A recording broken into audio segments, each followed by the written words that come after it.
क्या आप लोग भी अपने मुर्गी का फार्म सुबह इस डर के साथ खोलते हैं कि कहीं कोई गंभीर बीमारी की वजह से आपका फार्म ग्रसित तो नहीं हो गया है, आपके फार्म पर मोर्टिलिटी रेट बढ़ तो नहीं गई है, या आपके चूजे मरने तो नहीं लगे हैं। रानीखेत और गुमरू जैसी बीमारियां अगर आपके फार्म पर एक बार आ गई तो ये आपके लाखों का नुकसान कर सकती हैं और आपके पूरे बिजनेस को फ्लॉप कर सकती हैं।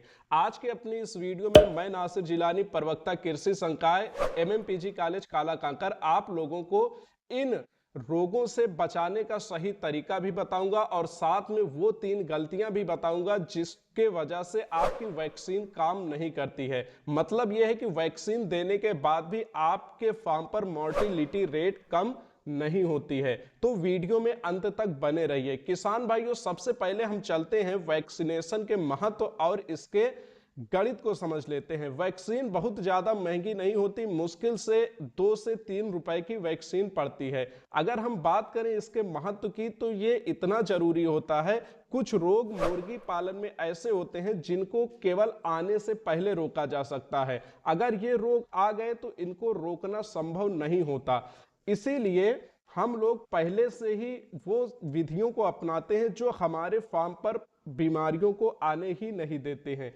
इसके लिए सबसे पहले हम लोग कुछ ऐसी दवाओं का प्रयोग करेंगे जो हमारे फार्म पर रोगों को आने से रोक देती हैं। आज की अपनी इस वीडियो में मैं वैक्सीन देने का सही टाइम और वैक्सीन सक्सेस होने के लिए टिप्स भी आपको दूंगा।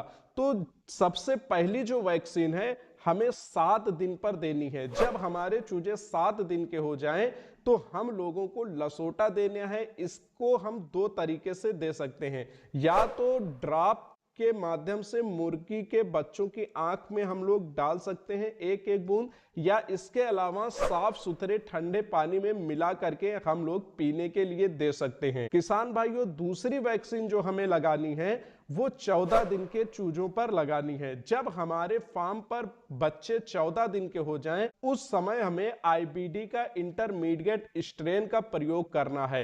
ये गुमरू जैसे गंभीर बीमारी के लिए बहुत ही अच्छी वैक्सीन मानी जाती है। इसको हम लोग पानी के माध्यम से अपने चूजों को दे सकते हैं।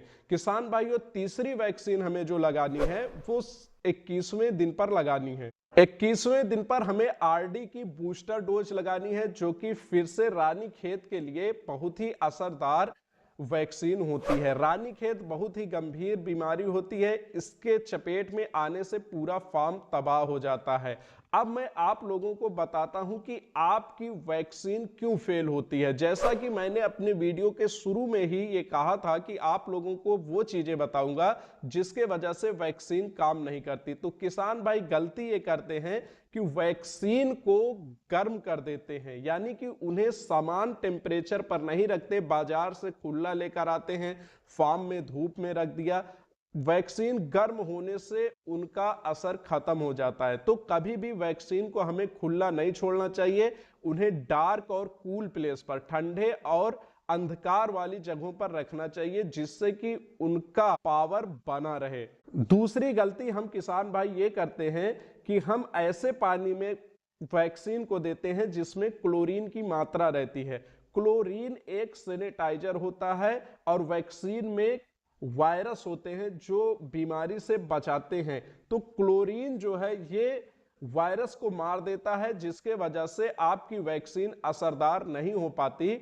हमें हमेशा साफ सुथरा पानी, हमें हमेशा ऐसा पानी यूज करना चाहिए जिसमें किसी भी प्रकार का केमिकल या सैनिटाइजर न मिला हो, जिससे कि वैक्सीन पूरी तरीके से असरदार साबित हो सकती है। इसके अलावा तीसरी गलती ये है कि बीमार और सुस्त चूजों को वैक्सीन देते हैं और ये उम्मीद रखते हैं कि हमारा चूजा सही हो जाएगा। याद रखिए, वैक्सीन जो होती है ये बीमारी की दवा नहीं होती, बल्कि ये बीमारी को रोकने की दवा होती है। बीमार चूजों को आप लोग वैक्सीन देते हो और फिर ये उम्मीद रखते हो कि बीमारी नहीं आएगी। तो जो वैक्सीन होती है ये स्वस्थ चूजों को दी जाती है कि आगे से उनके ऊपर कोई बीमारी ना आए। अगर आप 3 चीजों का ख्याल रखेंगे तो पक्का वैक्सीन काम करेगी। इसके अलावा आप लोगों के लिए एक प्रो टिप्स ये दे रहा हूं कि जब भी आपको वैक्सीन देना हो तो 2 घंटे पहले आप फार्म पे पानी बंद कर दीजिए।